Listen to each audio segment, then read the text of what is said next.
बिस्मिल्लाहिर्रहमानिर्रहीम। अस्सलाम वालेकुम नाज़रीन, फास्ट 96 न्यूज़ के साथ मैं हूँ आतिफा बलोच। बुलेटिन के आगाज़ में खबर आपको देंगे।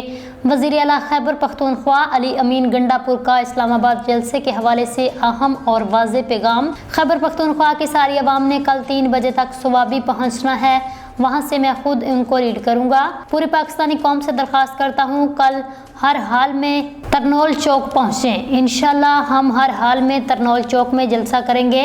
इमरान खान हमारा लीडर है, पहले वो हमारी मोहब्बत थी, फिर वो इश्क बना, अब वो हमारी ज़िद बन गया है। अगर वफाकी हुकूमत अदालती फैसलों को नहीं मानती तो इंशाल्लाह हम कल इनको बताएंगे कि ताकत सिर्फ अवाम की है। बिस्मिल्लाहिर्रहमानिर्रहीम। इय्याका नअबुदु व इय्याका नस्तईन। मैं तमाम पाकिस्तान की आवाम से मुखातिब हूँ और बिलखसूस खैबर पख्तूनख्वा की आवाम से। हमारा जलसा जिसकी NOC हमें अदालत ने दी थी, वो NOC फिर कमिश्नर साहब ने उसको कैंसिल कर दिया है।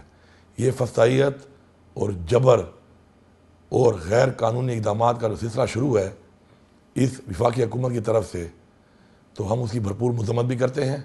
और मैं ये वाज़ेह पैगाम दे रहा हूँ कि पख्तूनख्वा की सारी आवाम ने कल 3 बजे तक पहुँचना है सवाबी के इंटरचेंज पे। मैं वहाँ से आपको लीड करूँगा। हम हर सूरत में ये जलसा करेंगे। ये जलसा तरनोल चौक पे होगा अब, और पूरे पाकिस्तान की आवाम से कह रहा हूँ कि आप तरनोल चौक पे पहुँचें। इंशाअल्लाह हम इनको बताएंगे कि इमरान खान हमारा लीडर है। इमरान खान पहले हमारी मोहब्बत थी, फिर वो हमारा इश्क बना, और अब वो हमारी ज़िद बन चुका है।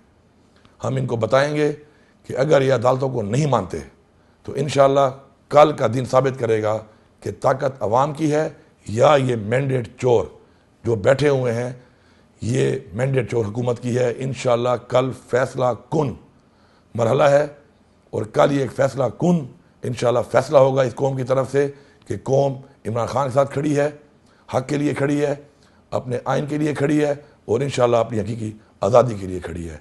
कल इंशाअल्लाह तरनोल चौक पे 4 बजे तक सब ने पहुँचना है, और पख्तूनख्वा की सारी आवाम जो है आप इंशाअल्लाह यहाँ पे आएंगे, और सवाबी से इंशाअल्लाह मैं आपको लीड करूँगा, और इंशाअल्लाह हम करेंगे, डंके की चोट पे करेंगे, और जलसा इंशाअल्लाह करके दिखाएंगे। आप सबका बहुत शुक्रिया।